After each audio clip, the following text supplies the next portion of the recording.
original buildings built in 1887. The old buildings on the other side of us, that was part of the Edison complex. That was the battery business there. They had buildings just like that stretched on beyond the fence line you see there today, the whole movie industry going on there.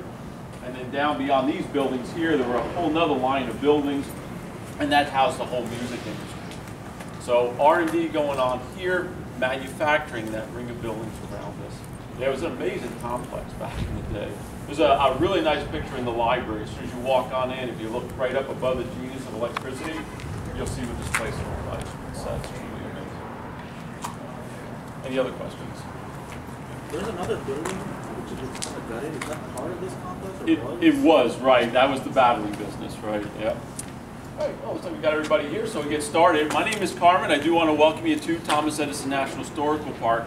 We're right here at the chemistry lab, but we talked a little bit about the complex. I want to kind of talk just a little bit more in detail about it because it is 1887 when Edison comes here and builds this complex. So the buildings you see here are the original buildings from 1887.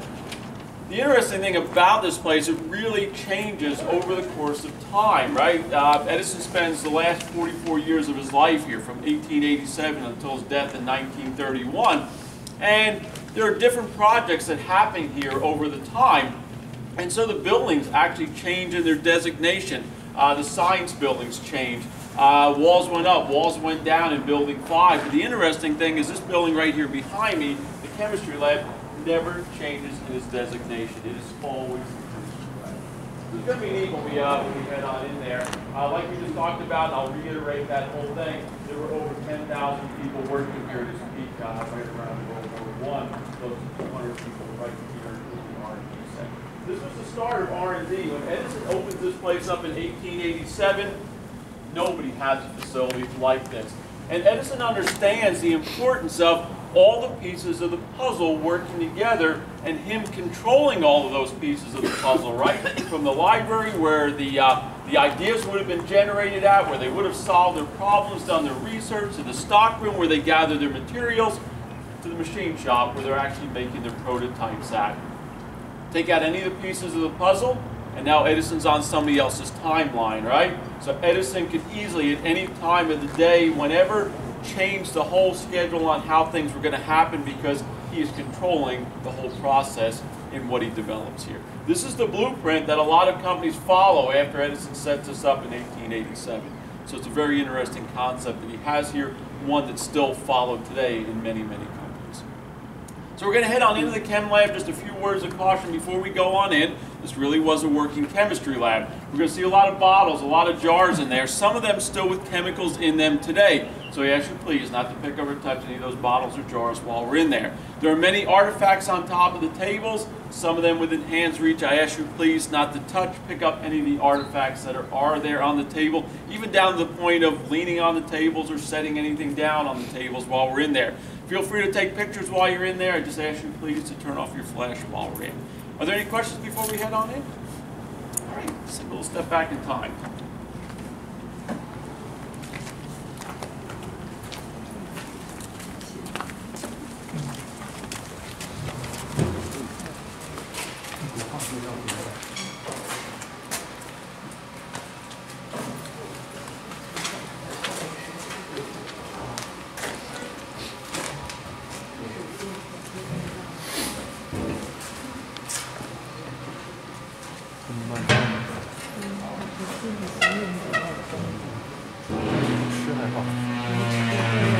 So definitely welcome to the chemistry lab.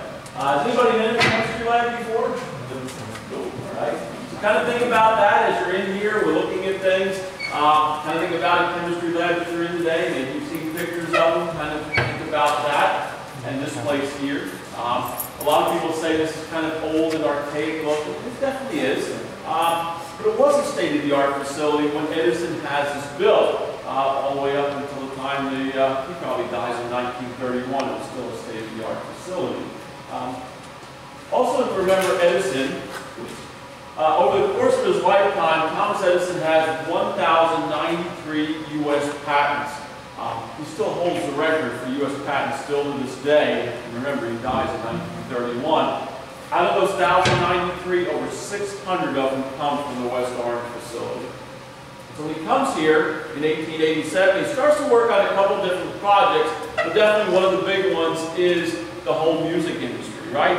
He takes care of the phonograph while he's out there in Menlo Park, 1877. 1879, he perfects the incandescent light bulb, realizes there's probably more money in that than the phonograph, and puts that down.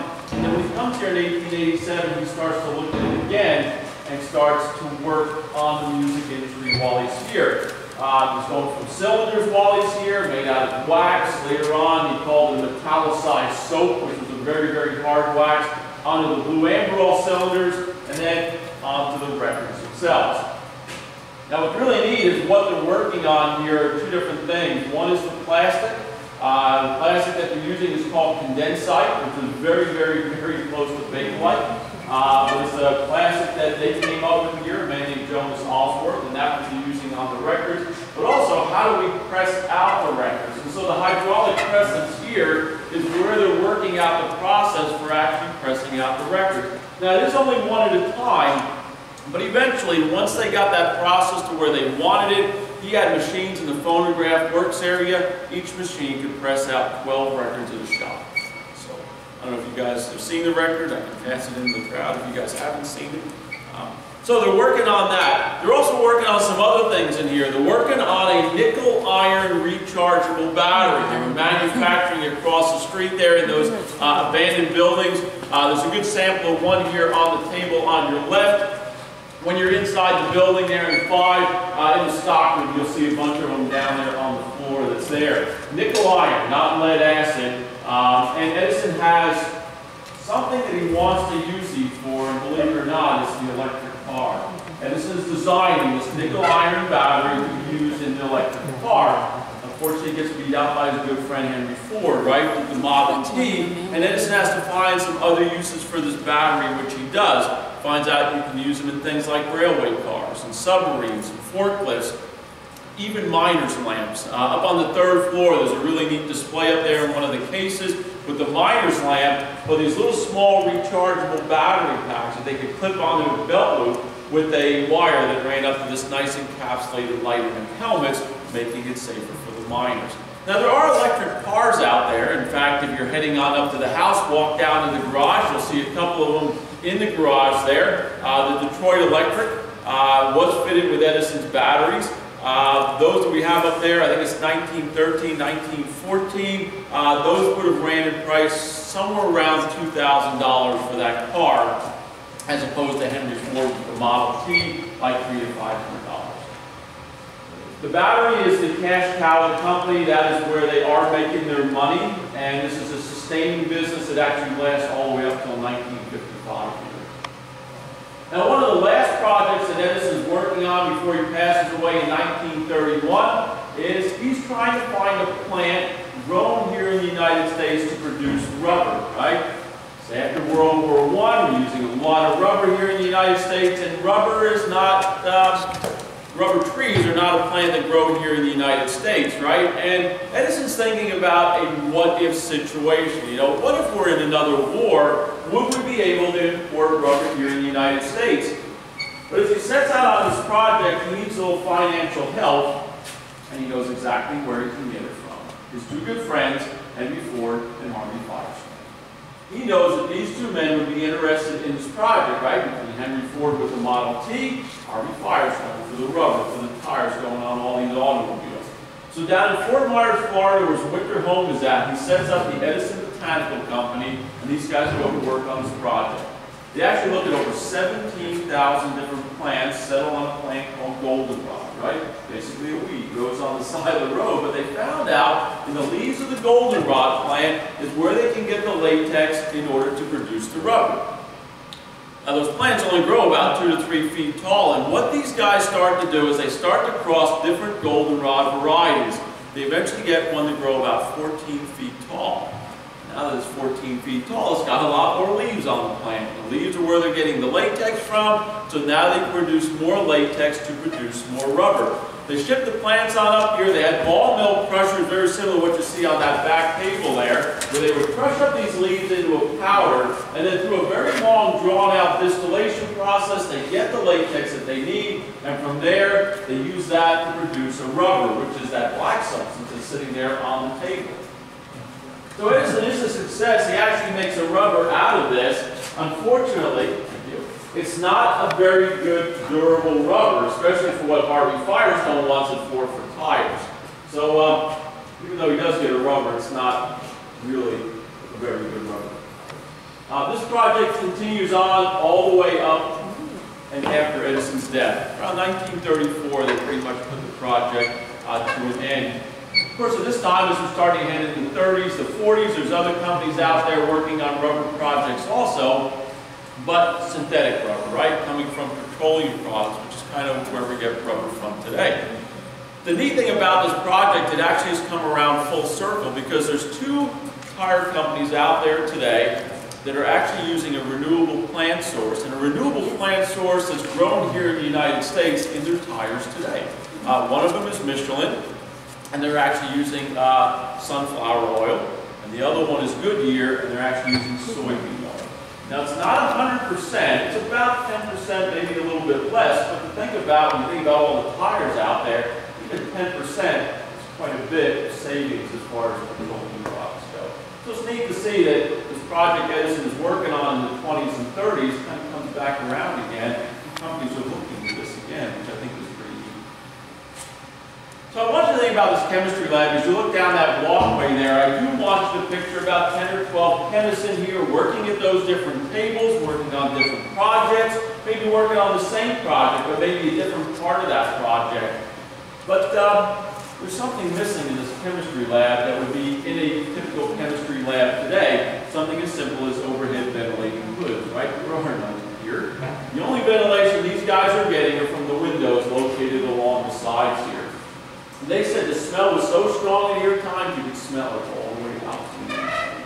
So pretty amazing facility, very dangerous place to work in. Definitely as you look around, as you walk around the facility, this was a way of life. This was not just particular to the Edison company. Your safety was in your own hands when you worked in places like this back in the day. Now I do want to end this little talk with this. There was something that Edison said you needed in order to work here. It's actually three things he's looking for, and those three things are common sense, hard work, and something that he called stick-to-itiveness. And those last two things, that hard work and stick-to-itiveness, really is the drive that Edison instills in these workers. I mean, just think about these projects, right? The whole rubber project, these guys are looking at over 17,000 different plants. As they're working on that rechargeable battery, this spans 10 years of their lives, over 10,000 experiments. They could have easily, at any time, just thrown in the towel and say, why even bother? They did, right? It was that hard work and stick-to-itiveness that they have, that Edison instills in them to find those answers. In fact, Edison always said this. He goes, you know, there is a solution to every problem. Sometimes you just got to work a little harder at it.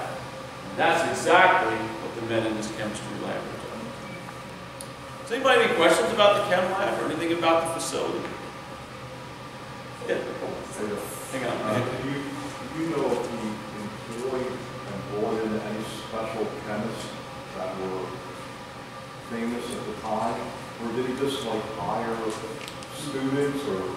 Right, so a little bit of everything. Sometimes you were recommended, right? That somebody that Edison knew said, hey, you're somebody, check him on out. Could have been a student, right? Rutgers University, not far from here. Do you know of any of them that were noted? No, so there actually were none, none that were actually noted. Like to go on with other things? Right, yeah, none that I know of offhand. None that I know of offhand. How long was this lab after he died? After he died, right, so great question. So Edison dies in 1931. It continues all the way up until 1955. Not a whole lot going on here from 31 to 55.